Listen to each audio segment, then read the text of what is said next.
Yeah. Go on, mute ya, go on. Ease yourself, just keep it calm, mute ya, star.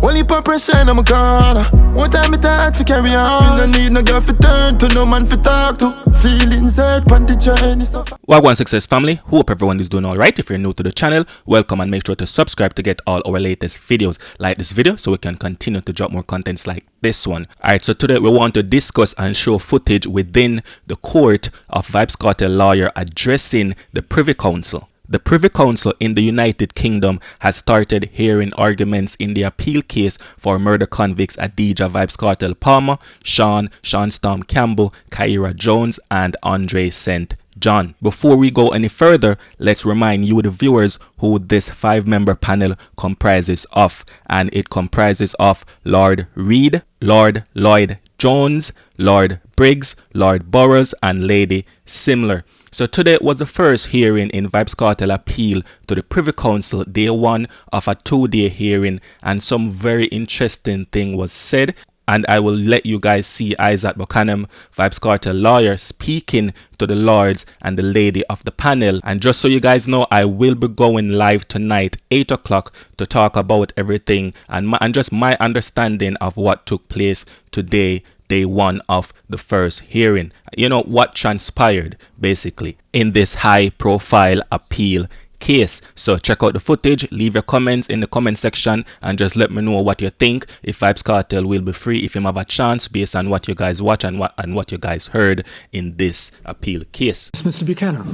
If it pleases the court, lords and ladies, I just wish to make a couple points, but to start with questions, the clarifications to questions. The first one being raised by Lord Lloyd Jones, and this would have been in relation to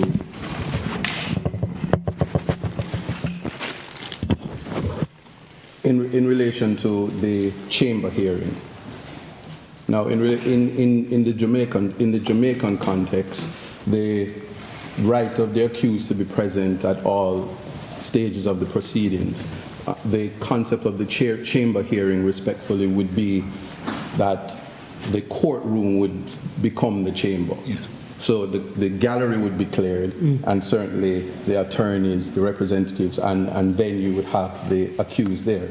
The bench book says that. That's correct. But my lord, in that situation, because it was a situation within the transcript which reflects that it was actually a conversation between one of the appellants and the son of the jury. She didn't actually see or confronted the appellant.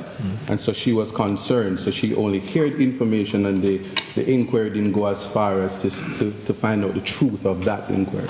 And so it led to a discharge. What follows from that is the opportunity would have been lost for the appellants, if questioned, or to say, well, this is not true, and then the judge would have made an informed decision. What follows from that also is that the foreman, she was a part of the questioning. She was then asked if she was allowed to, if she could continue. She says, I'm only worried about the safety of the lady, the juror number 11. And she leaves knowing the information, and it's fresh in her mind and remains in her mind. We have no way of knowing but to speculate how much conversations outside of that would have gone to the other jurors. Then, moving back to the next inquiry number 3, it is the same forewoman, and more conversations about her role.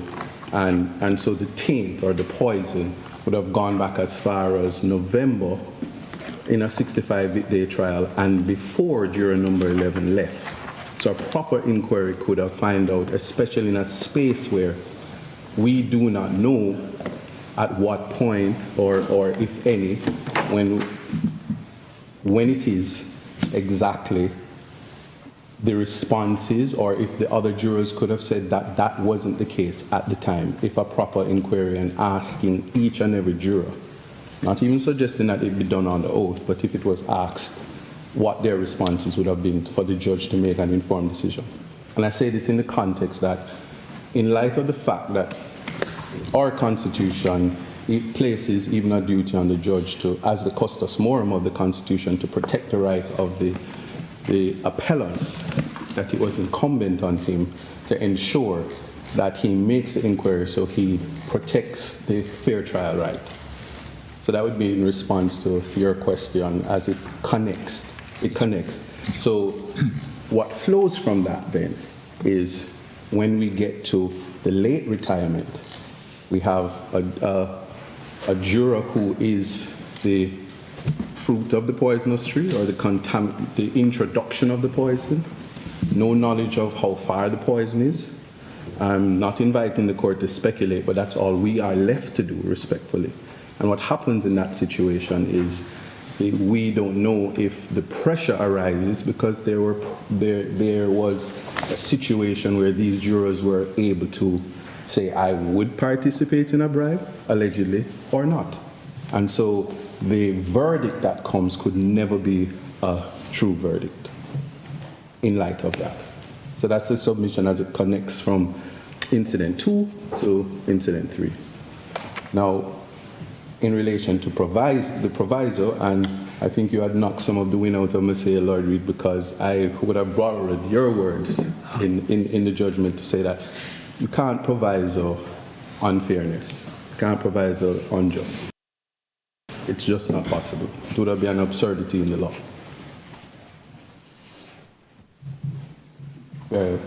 Now, in relation to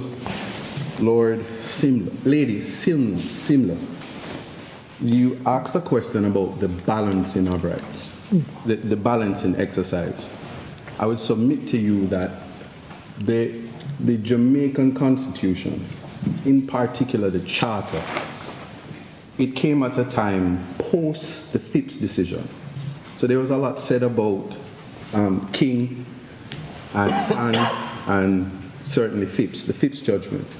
But at that time it was presumption of constitutionality, and certainly the onus was on the appellant, to prove the privacy right violation. Post the judgment in Phipps, our legislators, which our parliament certainly has that ability to represent the people, and they would have thought that as a matter of public interest, the very right, the charter rights, in particular the communication rights, which is for all, the least among us has that right, was to be protected in such a way that where there is a breach of that right, it's a distinct difference. What difference is that? Lady Simno would have asked, is that the judge now has a duty to carry out the Oakes test, or the demonstrably justifiable test, because somebody says, and in response to Lord Reed, but the appellants are not here to complain of that right.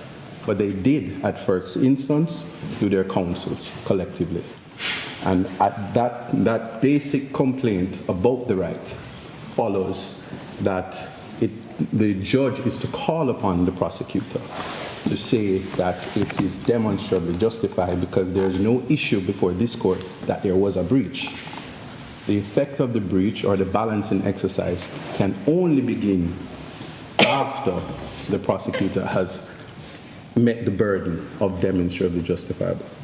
Can I ask Mr. Buchanan, while you're addressing us on the Charter, as I understand it, the Charter is formally is part of a constitution. It was made part of a constitution by a constitutional amendment in 2011. That is right? Correct. Was it preceded by some sort of review or report? My learned friend actually, Mr. Salty Casey, actually made mention of the review and the report. Oh, but right. What is significant? Check my notes. Right. Right. What is significant that comes from it is that, and we take pride in this, and I'm quoting, I'm paraphrasing our Chief Justice, and it's found. Thank you. It's found in the written case at 12 and 13. Yes. Right, thank you. Yes, but what we, as I was saying earlier, we take pride to say that this amendment, which is separate from any other Caribbean jurisdiction, was for us, it was made by us, and it was a testimony of our evidence of independence. Yes. Where we decided what rights would be protected, and especially the dynamics of the Jamaican society. Yes. Is the importance of protecting the least among us. And was it intended that it be developed, I suppose, was it meant to be what you might call an autochthonous Bill of Rights, if we can call it that would be developed by the Jamaican judiciary in light of the circumstances in Jamaica? Or was it intended to be influenced by comparative human rights jurisprudence looking at other charters of rights and constitutional guarantees in other countries? I'm happy that you asked that question, because we did look, and I'm saying we because I take pride in being Jamaican, but we did look at other jurisdictions such as South Africa, and if you even the Canadian and the United States. But what you'll see, a clear indication, and again, my friend is indicating that it's in the written case at 20 and 21. Yep. But what's significant is that what is clear is that there is similar to in the Canadian jurisdiction that the test, which is the demonstrable justifiable test, is mandatory once there is a breach. And before us now is that there was a breach. The learned judge, and I will say this respectfully, this came at a time when the charter was very young. And so the contemplation to give effect to it, as judges do in interpreting the intent of the legislation. Yes, and I see paragraph 13 draws our attention to what the Chief Justice Sykes has said, that it's autochthonous, which means it's indigenous, homegrown, originating with us rather than imposed from outside.